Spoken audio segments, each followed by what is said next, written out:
આપણે અભ્યાસનો છે ઈમેલ. તો કે ઈમેલ એટલે શું? તો કે ઈ કોમ્યુનિકેશન છે. એમાં ઘણા બધા પ્રકારના મહત્વનો પ્રકાર એટલે ઈમેલ કહી શકાય. ઈમેલ એટલે શું? તો કે ઈ કોમ્યુનિકેશન જુદા જુદા પ્રકાર છે. એમાં એક આધુનિક પ્રકાર ઈમેલને ઓળખાવી શકાય છે.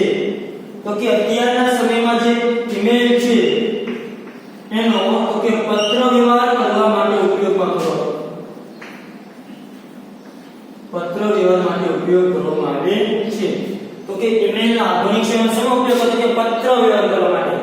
આપણે તો કે જે પત્ર વ્યવહાર કરવામાં આવતા એ આપણને તો ભાઈ આપણે જે પત્ર વ્યવહાર કરતા એ પત્ર વ્યવહાર જે લખીને કરતા એની જગ્યાએ તો કે ઈમેલ દ્વારા પત્ર વ્યવહાર કરવામાં આવે. કે પત્ર વ્યવહાર કરવામાં આવે તો કે તમારે જે કંઈ માહિતી મોકલવાની છે પત્ર દ્વારા એની જગ્યાએ તો કે એ પત્ર નો મોકલે પણ ઈમેલ દ્વારા પત્ર મોકલે. કે જે કંઈ માહિતી આપણે ખબર હોય કે ટાઈપિંગ કરી નાખી અને જે આઈડી હોય એના દ્વારા ઓનલાઈન એ વ્યક્તિને એ માહિતી મોકલી દેવામાં આવતી હોય છે, જેને તો કે ઈમેલ તરીકે ઓળખવામાં આવે છે.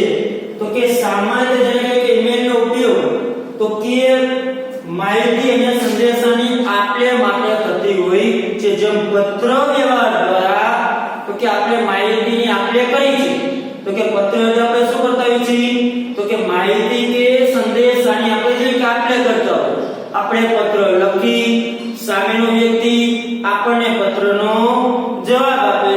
તો કે જેવી રીતે તો કે પત્ર વ્યવહાર દ્વારા માહિતીની આપલે કરવામાં આવે છે એવી રીતે ઈમેલ દ્વારા પણ માહિતી અને સંદેશાની આપલે કરવામાં જ આવે છે. જેમ પત્ર દ્વારા આપણે માહિતીની આપલે કરી છે એવી જ રીતેની જગ્યાએ ઈમેલ દ્વારા ઓનલાઈન માહિતીની આપલે કરશું. તો કે હવે ઇલેક્ટ્રોનિક માધ્યમનો ઉપયોગ ઉપકરણનો ઉપયોગ કરતા પત્ર વ્યવહારને ઈમેલ થી ઓળખવામાં આવે છે. તો કે ઈમેલ એટલે શું? તો કે ઇલેક્ટ્રોનિક માધ્યમ. એની વ્યાખ્યા શું છે? તો કે ઇલેક્ટ્રોનિક માધ્યમો અને ઉપકરણોના ઉપયોગ દ્વારા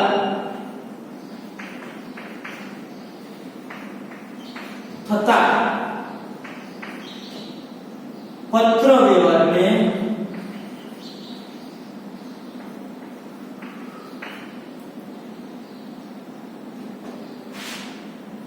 ઈમેલ તરીકે ઓળખવામાં આવે છે.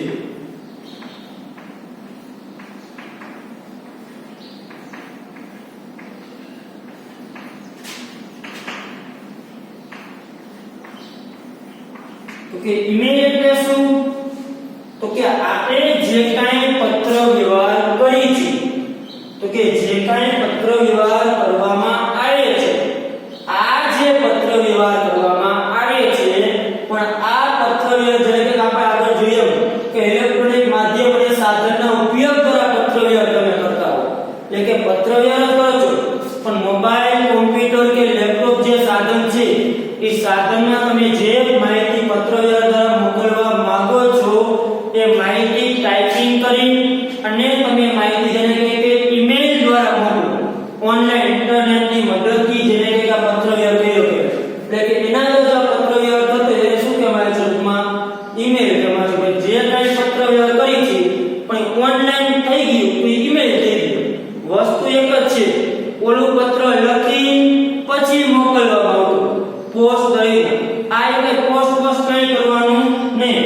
કોમ્પ્યુટરમાં પત્ર જે છે એ ટાઈપિંગ કરી નાખે અને ઈમેલ દ્વારા એ વસ્તુ શું કરી દે? જે વ્યક્તિને મોકલવાનું ઓનલાઈન જેને કે આપણે તમે ઈમેલથી માહિતગાર છો ઓનલાઈન એ વ્યક્તિને એ વસ્તુ મોકલી દેવામાં આવે. તેને શું કહેવાય છે? ઈમેલ તરીકે ઓળખવામાં આવે છે. તો કે અત્યારે જેને કહેવાય કે ઈમેલ એટલે પત્ર વ્યવહારનું આધુનિક માધ્યમ. ઈમેલ એટલે શું કહેવાય? તો કે ઈમેલ એટલે શું? તો કે પત્ર વ્યવહારનું આધુનિક માધ્યમ. બીજું કંઈ નહીં. લેટેસ્ટ જેને કહેવાય તો કે લેટેસ્ટ પદ્ધતિ. તો કે જે પત્ર વ્યવહાર કરવામાં છે પણ જે અત્યારે લેટેસ્ટ પદ્ધતિ જે આધુનિક માધ્યમ છે એને કહેવામાં આવે છે ઈમેલ તરીકે ઓળખવામાં આવે છે. તો કે ઈમેલ સામાજિક, રાજકીય, ધંધાકીય બાબતોમાં અથવા અંગત કે સંસ્થાકીય માહિતી માટે પણ ઉપયોગમાં લેવામાં આવે છે. ઈમેલ જેને કે સામાજિક બાબત હોય, રાજકીય બાબત હોય, તમારા મિત્રોને પણ તમે માહિતી મોકલવા માટે પણ ઈમેલ મોકલતી છે. એટલે કે ઈમેલ જેને કે સામાજિક, રાજકીય, ધંધાકીય હેતુ માટે બરાબર છે કે જુદી જુદી બાબતો માટે તો કે ઈમેલ દ્વારા માહિતીનો જેને કે ઉપયોગ કરવામાં આવે છે, માહિતી મોકલવામાં આવતી હોય છે.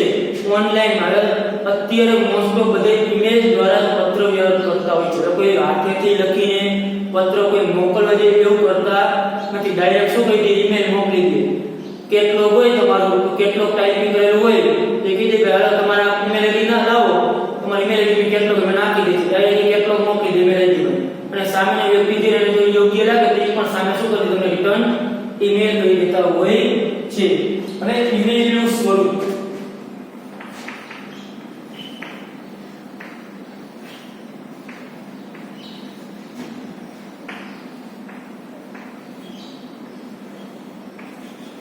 ઈમેલનું સ્વરૂપ કેવું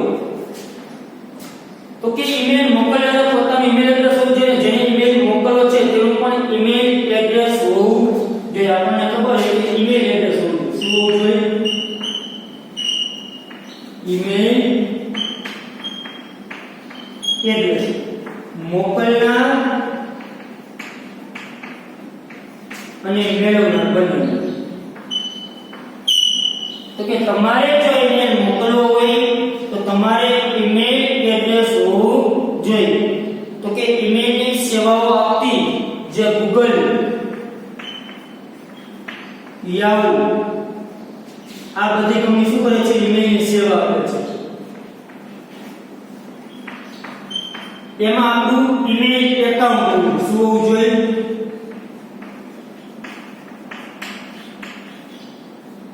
જેને આપણે ઈમેલ આઈડી કહીએ છીએ. એને આપણે શું કહીએ છીએ? ઈમેલ આઈડી તરીકે ઓળખવામાં આવે છે. તો કે તમારે જો ઈમેલ મોકલવો હોય તો મોકલનાર અને મેળવનાર બંનેને તો કે પોતાનું ઈમેલ એડ્રેસ હોવું જોઈએ. શું હોવું જોઈએ? Email address.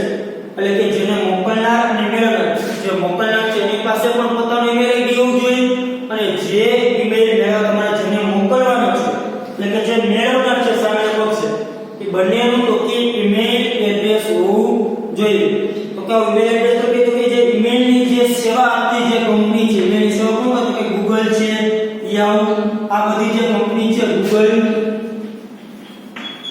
યાહૂ તો કે આવી જે કંપની છે ગૂગલ ને યાહૂ તો કે આવી કંપની સાઇટ પર જઈને તમારે અનુકૂળ ઈમેલ એકાઉન્ટ ખોલવું પડે. ઈમેલ એકાઉન્ટ જેને તમે ઈમેલ આઈડી કહો છો એટલે કે તમારે ગૂગલ કે યાહૂમાં તમારું ઈમેલ આઈડી હોવું જોઈએ. કે જે ઈમેલની જે સેવા આપતી હોય તેવી કંપનીમાં તમારું ઈમેલ આઈડી હોવું જોઈએ. આપણે જુદા જુદા ઈમેલ આઈડી આપણા હોય કે ભાઈ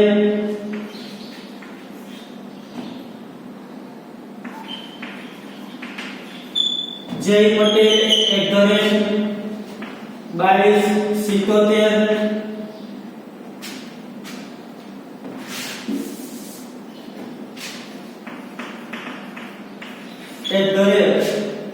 gmail.com. તમે આવી ઈમેલ બનાવો તો જોયું કે જય પટેલ 2277 gmail.com યા ymail.com. ટૂંકમાં તમારી ઈમેલ આઈડી તમે મોબાઈલમાં તમે એન્ડ્રોઇડ મોબાઈલ તમે આથી પરિચિત છો કે તમારે ઈમેલ આઈડી હોય કે જેના દ્વારા તમે માહિતીની આપલે કરી શકતા હોય. ઈમેલ તમારી ઈમેલ આઈડી હોય પ્લસ તમારા પાસવર્ડ હોય ઈમેલ આઈડી ખોલવા માટે. તમને યોગ્ય લાગે તમે પાસવર્ડ રાખો તે આપણી ઈમેલ આઈડી જીમેલ અને ગૂગલ ની આઈડી છે, ymail તો યાહૂ ઉપર બનાવી દે. આવી અલગ અલગ આઈડી હોય છે કે ભાઈ મનોજ પટેલ 007@gmail.com. આ શું છે? Email account. તમારી ઈમેલ આઈડી. જો આપણે ઈમેલ આઈડી હોય તો આપણે ઈમેલ એકાઉન્ટ ખોલાવો એટલે બનાવવી પડે તો તમારે ઈમેલમાં જેના બધું ક્રિએટ કરવું પડે, ઈમેલ આઈડી આપવી પડે, એના પાસવર્ડ નાખવાનું કહે, એટલે કે પાસવર્ડ ને બધું નાખો તમારે ઈમેલ આઈડી બનતી હોય. ચાલો તમે ઈમેલ આઈડી તમે મોબાઈલમાં નાખેલી હોય છે, તો બધા એન્ડ્રોઇડ મોબાઈલ વાપરતા તો તમે જોતા જ તમારી ઈમેલ આઈડી હોય છે.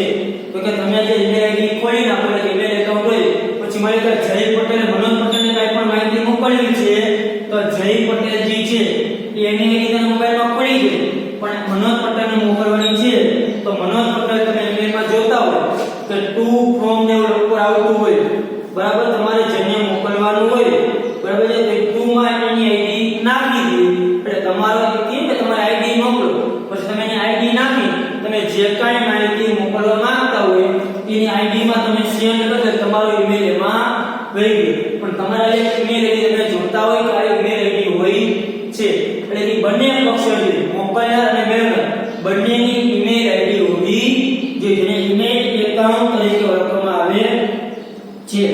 તો કે ઈમેલ સેવાનો ઉપયોગ ઈમેલના ઉપયોગ પોતે પસંદ સાંકેતિક ભાષા દ્વારા પાસવર્ડ નિયત કરે છે અને પાસવર્ડનો ઉપયોગ કરીને પોતાના ઈમેલ એકાઉન્ટ સુધી પહોંચે છે.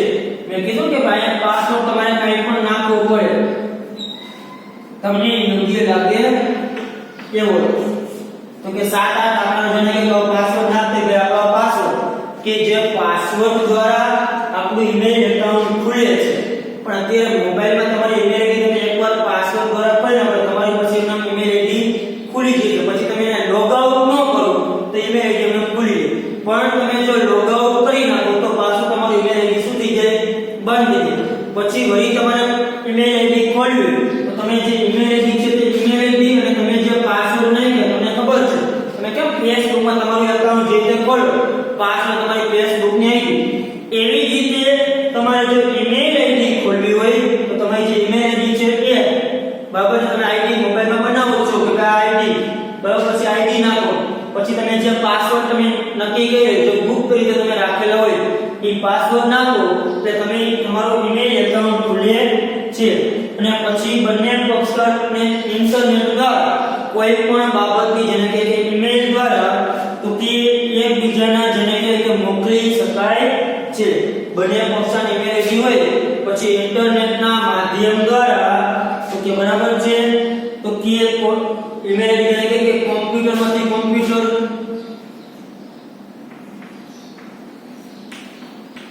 એક કોમ્પ્યુટરમાંથી બીજા કોમ્પ્યુટરમાં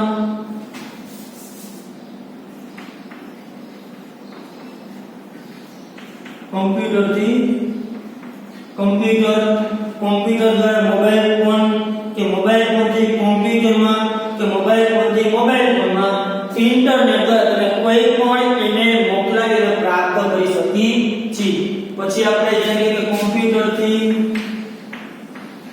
મોબાઈલ ફોન કે મોબાઈલથી કોમ્પ્યુટર કે મોબાઈલથી મોબાઈલ તમે કોઈ પણ આ સાધનનો ઉપયોગ કરી તમે ઈમેલ આઈડી હોય તો ઈમેલ આઈડી દ્વારા તમે ઈમેલ મોકલાવી શકો છો અને પ્રાપ્ત કરી શકો છો. એક કોમ્પ્યુટર બીજા કોમ્પ્યુટરને ઈમેલ મોકલી શકો, તો એક વ્યક્તિ પાસે મોબાઈલ છે તમારી પાસે કોમ્પ્યુટર, કોમ્પ્યુટરમાંથી મોબાઈલમાં, મોબાઈલથી મોબાઈલ દ્વારા બરાબર છે કાંઈ પણ દ્વારા તમે જેને કે ઈમેલ મોકલી અને પ્રાપ્ત કરી શકો છો. પણ એના માટે તમારે ઈમેલ જે છે તે મોકલવા અને મેળવવા માટે તમારે શું હોવું જોઈએ, ઈમેલ એડ્રેસ એટલે કે ઈમેલ આઈડી હોવી જોઈએ. આ ઈમેલ આઈડી દ્વારા તમારું ઈમેલ એકાઉન્ટ ખુલે છે અને એના દ્વારા તમે જેને કહેવાય કે કોઈ પણ જે માહિતી છે એ માહિતીની તમે આપલે કરી શકો છો, એટલે કે માહિતી જેને કહેવાય કે મોકલાવી શકો છો. હવે જે ઈમેલ લખતી વખતે ધ્યાનમાં રાખવાના મુદ્દા કે આપણે ઈમેલ લખી છે તો કઈ બાબતો ધ્યાનમાં રાખવી પડે, બરાબર છે. ઈમેલ લખતી વખતે ધ્યાનમાં રાખવાની બાબતો, જો આ પ્રશ્ન તમારે 4 માર્કમાં પૂછાઈ શકે.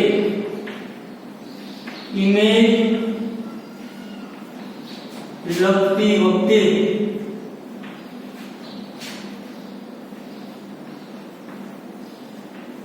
ધ્યાનમાં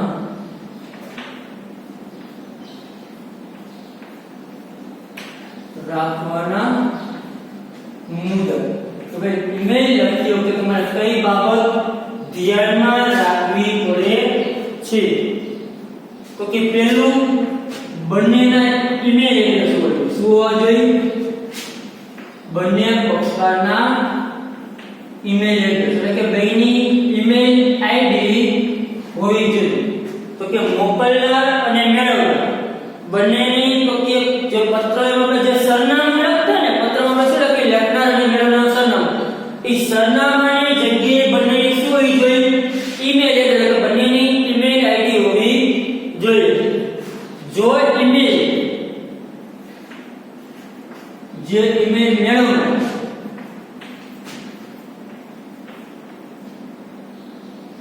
એક કરતા વધુ હોય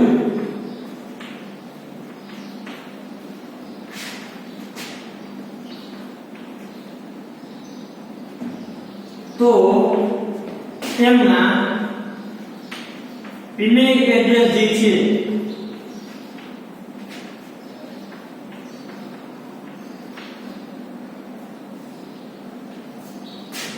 સીસી અંતર્ગત લખવાનું. શું કહેવામાં લખવામાં આવે છે? સીસી અંતર્ગત. તો કે માની લો કે તમે જે ઈમેલ મોકલો છો એટલે ઈમેલ આઈડી આપણે મોકલનારા ઈમેલ આઈડી નાખી પણ માની લો કે તમારો આ ઈમેલ જે મોકલો છો એકને તમે 10 વ્યક્તિને મોકલવા માંગો. એક મેસેજ છે એ 10 વ્યક્તિને મોકલો છો. તો જ્યારે એક કરતા વધુ વ્યક્તિને તમે ઈમેલ મોકલતા હો એક કરતા વધુ વ્યક્તિને બરાબર છે કે એક કરતા વધુ વ્યક્તિને જે તમે ઈમેલ મોકલતા હો તો એના ઈમેલ જો તમે સીસી અંતર્ગત લખો ને તો એનો મીનિંગ કે તમે કેને કેને મોકલ્યા છે એ બધાને ખબર પડશે. કેને કેને મોકલ્યા છે એ બધાને ખબર પડશે.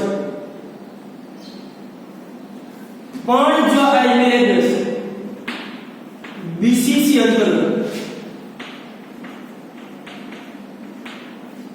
એક સીસી અંતર્ગત અને એક બીસીસી અંતર્ગત.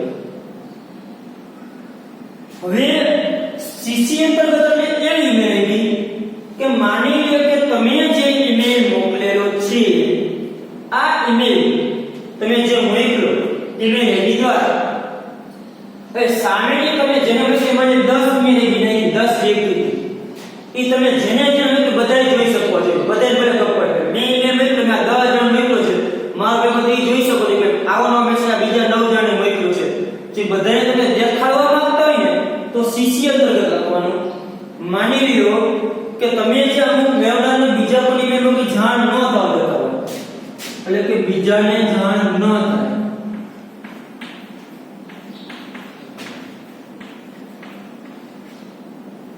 તો કે તમે જે ઈમેલ મોકલ્યો છે એ ઈમેલ બીજા કેને મોકલ્યો છે એની તમારે જાણ ન થવા દેવી હોય તો આવા સમયે જેને કે ઈમેલ લખનાર તેમના એડ્રેસ બીસીસી અંતર્ગત લખે છે જેને કે બ્લાઇન્ડ કાર્બન કોપી. શું કહેવાય? Blind carbon copy. અને સીસી એટલે ખાલી કાર્બન કોપી. સીસી એટલે શું થાય? Carbon copy. આ ફૂલ ફોર્મ તમને પૂછી શકાય. બીસીસી એટલે બ્લાઇન્ડ કાર્બન કોપી, સીસી એટલે કાર્બન કોપી. બેમાં ફેર શું? તો કે તમે જે એક કરતા વધુ વ્યક્તિનો તમે 10 જણને ઈમેલ મોકલ્યો 10 આઈડી તમે આવી જુદી જુદી લખી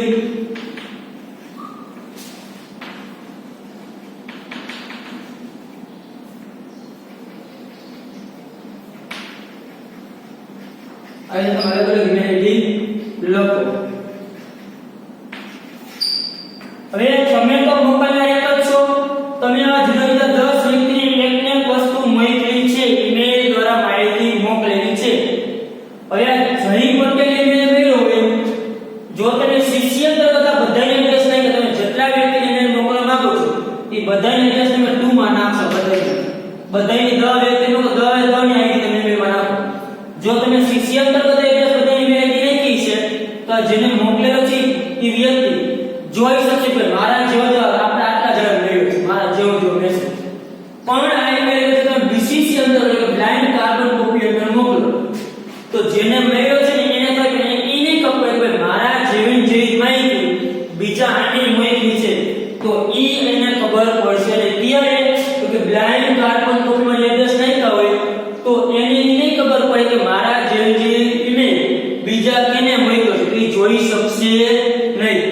સીસી અંતર્ગત તમે જે ઈમેલ એડ્રેસ નાખ્યા છે તો એ જોઈ શકશે કે મારા જે માહિતી છે એ અમને એક સાથે બીજા 10 વ્યક્તિને અમને આ જ માહિતી મળી છે એ ક્યારે જોઈ શકશે સીસી અંતર્ગત લખે ત્યારે એટલે આ બંને વિદ્યાર્થીઓ પૂછી શકે સીસી અને બીસીસી બ્લાઇન્ડ કાર્બન કોપી અને કાર્બન કોપી જ્યારે ઈમેલ એક કરતા વધુ વ્યક્તિને મોકલો બરાબર છે એમાં તમે ઈમેલ કેને મોકલો છે અને જાણ તમે જેને કઈ ન થયું માંગતા હોય તો બીસીસી અંતર્ગત લખવાની અને જાણ ભલે થાય આપણે કઈ વાંધો છે નહીં તો સીસી અંતર્ગત ઈમેલ આઈડી લખવાની હોય છે એટલે કે સીસી અને બીસીસી એટલે કે અંતર્ગત તો કે તમે જે ઈમેલ મોકલો છો આ જે ઈમેલ છે એ ઈમેલ ના એડ્રેસ જે છે બધાને ખબર પડવા દે વાંધો નહીં કે ભાઈ આપણે મેં તમને માહિતી મોકલી બરાબર છે તમારે જે માહિતી મેં 10 વ્યક્તિને મોકલી હોય તો ભલે ખબર પડી કે જય પટેલને ભલે ખબર પડી કે બીજા કેને કે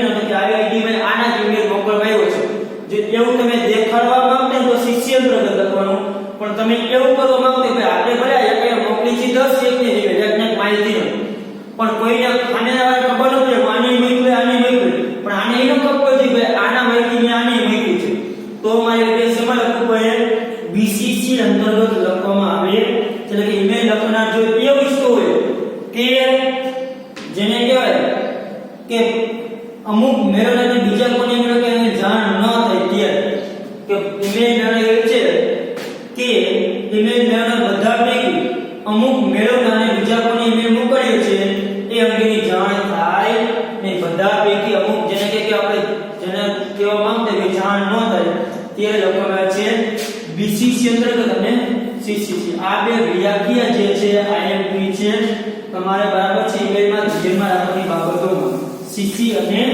બીસીસી અંતર્ગત ત્યાર પછી તો કે ઈમેલમાં તમારે તારીખ લખવાની જરૂર રહેતી નથી તારીખનો ઉલ્લેખ નથી કરવાનો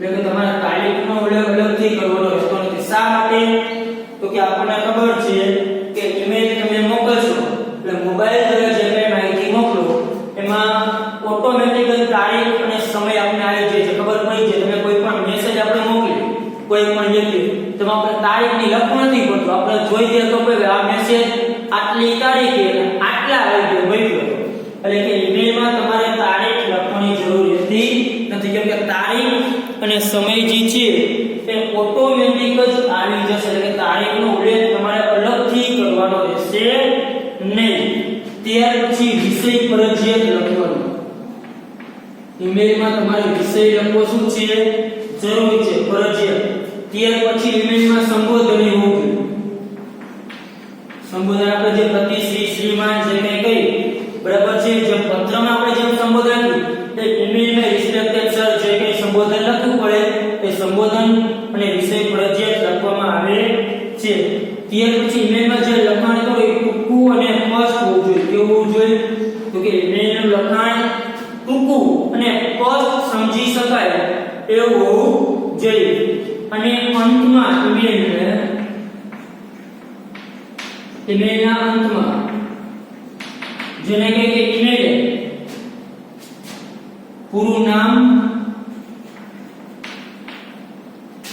કંપની અને સંપર્કની વિગતો દર્શાવવી જોઈએ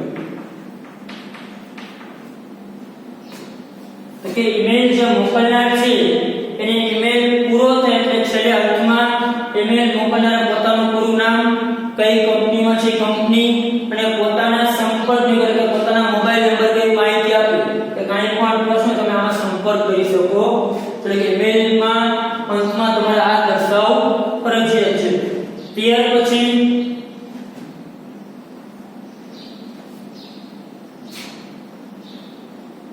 તો કે સંપર્કની આ વિગતો પહેલેથી તૈયાર કરેલી હોય છે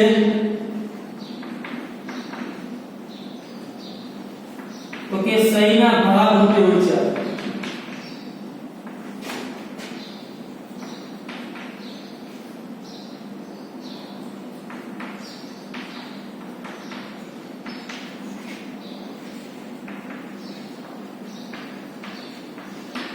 તો કે સંપર્કની જે બધી વિગતો છે શેના માટે તો કે સહીના ભાગ પત્રમાં આપણે સહી કરી ટાઈપિંગ છે એમાં સહી ન હોય એટલે આ સહીના ભાગ રૂપે તમારી વિગતો કરવામાં આવે છે આ છે આપણે ઈમેલમાં જોડાણ કરી આપણે એટેચ કરતા હોય અને એટેચ પણ કાંઈ પણ કહી શકો લેખિત દ્રશ્ય કે સાર હોય કોઈ પણ બાબત તમને ખબર એટેચ આવે બરાબર તમારા કંઈ પણ ચિત્ર મોકલવું હોય ઈમેલ સાથે કોઈ અન્ય દસ્તાવેજ એટેચ કરવાનો હોય કોઈ દ્રશ્ય કે શ્રાવ્ય બાબતો છે કે ઈમેલ સાથે જોઈન કરવું હોય તો તમે જોડાણ કરી શકો છો ઈમેલમાં લેખિત દ્રશ્ય શ્રાવ્ય કે કોઈ પણ ચિત્રો જેને કહેવાય કે ઈમેલ સાથે જોડાણ કરી શકો છો તો કે ઈમેલમાં કંઈ પણ જોડાણ કરતા હોય તો એનો ઉલ્લેખથી કરવો ઉલ્લેખ કેવી રીતના કરવો અલગથી જે કે આપણે જોઈન કરતા હોય ઈમેલ તમે મોકલો છો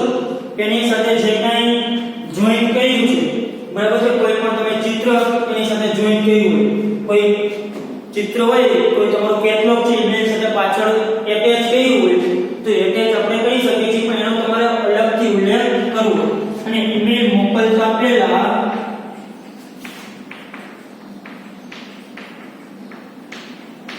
ફરીથી વાંચી લેવું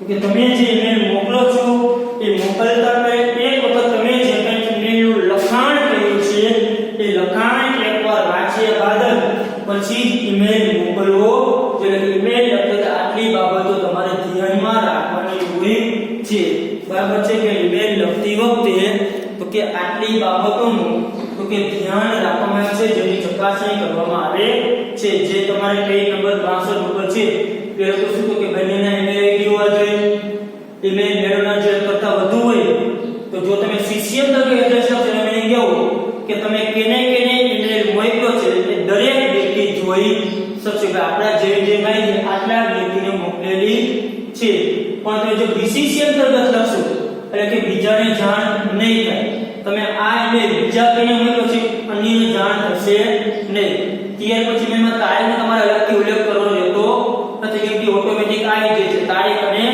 સમય આપણે કોઈ પણ મેસેજ મોબાઈલ દ્વારા કે કોમ્પ્યુટર દ્વારા મોકલતા હોય તો આપણે તારીખ લખી નથી પડતી તો મોકલ ટાઈમ દર્શાવી દે રાતની તારીખ અને આ સમયે મોકલવામાં આવ્યું છે ત્યાર પછી વિષય ફરજિયાત લખો જેમ આપણે પત્રમાં વિષય લખી છે મેં તમારે વિષય દર્શાવવો પડે એમાં તમે ઈમેલ લખ્યો જોઈએ તમને ખબર છે એમાં લખેલા આવે સબ્જેક્ટ બરાબર વિષય લખો સંબોધન ફરજિયાત લખો આપણે શ્રીમાનને જે સંબોધન વિપળામાં દર્શાવો ઈમેલ એકદમ ટૂંકો અને કેવો હોવો જોઈએ સ્પષ્ટ હોવો જોઈએ ટૂંકો અને સ્પષ્ટ ઈમેલના અંતમાં પૂરું નામ કંપની અને સંપર્કની વિગત દર્શાવવામાં આવે છે ઈમેલ પૂરો થાય છે જે મેં મોકલના છે નામ કઈ કંપનીમાં છે એના સંપર્ક એટલે કે એના મોબાઈલ નંબર અને એવું દર્શાવવામાં આવે છે ત્યાર પછી સંપર્કની વિગતો સહીના ભાગોથી આપોઆપ આવી જાય છે તો કે સંપર્કની વિગતો શેના માટે છે તો કે સહીના ભાગ રૂપે પહેલેથી તૈયાર કરી રહી છે અને ઓટોમેટિક છેલ્લે આવી જાય બરાબર છે ત્યાર પછી ઈમેલમાં તમે કાંઈ પણ જેમ આપણે પત્રમાં બિડાણ કરતા ઈમેલમાં તમે કાંઈ પણ બિડાણની વસ્તુ મોકલવા માંગતા તો તમે મોકલી શકો છો પણ જ્યારે ઈમેલમાં જોડાણ જે કંઈ બિડાણ કરો છો એનો અલગથી ઉલ્લેખ કરવો જોઈએ અને ઈમેલ મોકલતા પહેલા એક વખત ઈમેલ જેને કે ફરીથી વાંચી લેવું એટલે ઈમેલ આપણું લખાણ કમ્પ્લીટ થઈ જાય પછી એક વખત આખો ઈમેલ વાંચી અને પછી જ મોકલવો જોઈએ ચાલો આમાં કાંઈ પણ ન સમજાય તો તમે પૂછી શકો છો થેન્ક યુ